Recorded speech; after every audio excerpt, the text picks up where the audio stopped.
inascoltati, invisibili. Incontriamoci e portiamo Crotone in Calabria.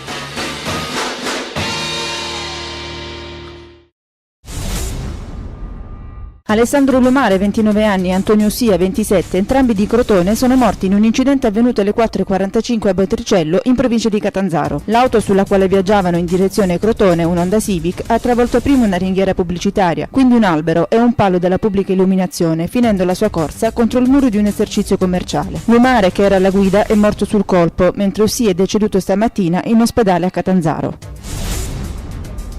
Emergono nuovi particolari dell'operazione Sessè dei carabinieri della procura di Locri, che ha portato a 9 arresti, che ha sgominato la gang di Rom dedita allo spaccio della cocaina a Gioiosa Ionica. Tra le curiosità, il fatto che il pagamento da parte di alcuni clienti avveniva cedendo il bancomat ai pusher Rom. La droga veniva venduta soprattutto nei fine settimana e veniva consumata nei weekend della società Bene di Marina di Gioiosa. Continua la ricerca dei 4 irreperibili. È stato effettuato ieri un sopralluogo congiunto sulla frana che è all'interrotto della strada provinciale che porta alla frazione Foresta. Per la provincia presente il presidente Stanislao Zurlo e Francesco Benincasa, mentre per il comune il sindaco Dionigi Fera e il vice sindaco Francesco Ierardi. Si tratta di una strada importante per l'intero Interland Petilino e in attesa di una sistemazione della strada che ha subito un grave smottamento, la provincia sta pensando ad una pista alternativa. Nella contesa per l'utilizzazione del simbolo dei socialisti, il TAR dà ragione a Saverio Zavettieri, leader dei socialisti uniti PSI, e lo concede alla sua lista che si è schierata con Scopelliti. Contro questo utilizzo aveva fatto ricorso il Partito Socialista Sinistra con Vendola, che invece è schierato con lo Iero. Oggetto del contendere il Garofano, da sempre storica effigie socialista. Per i giudici del TAR il ricorso è da rigettare perché sia i simboli che le scritte non inducono in confusione l'elettore.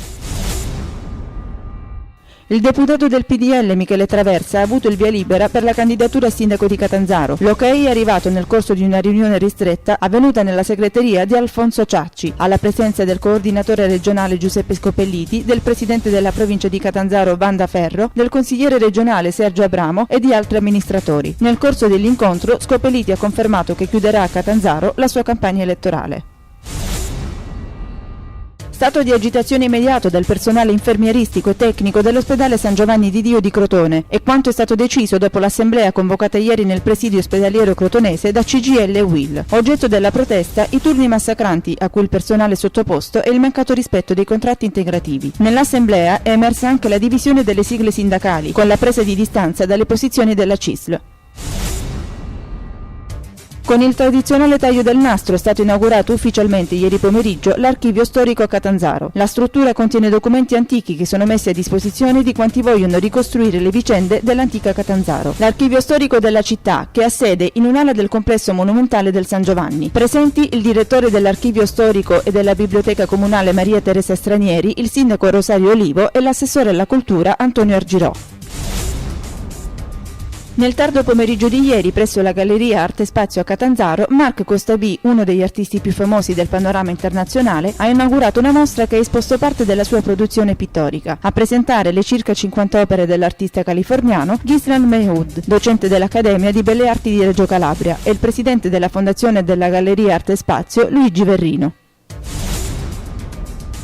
Nel posticipo del 30° turno del campionato cadetto, la Regina cade in casa contro il Lecce capolista. Gli Amaranto, dopo aver chiuso in vantaggio il primo tempo con Barillà, nella ripresa si fanno rimontare perdendo 4-2. Tristi di Marilungo e Angelo per i salentini, secondo gol calabrese firmato da Caccia. Dura contestazione dei tifosi dello Stretto a fine gara che criticano l'operato dei propri giocatori. Oggi tocca al Crotone, che ospita lo sci del Frosinone degli ex Ben 7 in campo con Moriero in panchina. Domani in campo le calabresi della Lega Pro, il Cosenza attende la Cavese, il Catanzaro va a Scafati, la Vibonese a Barletta.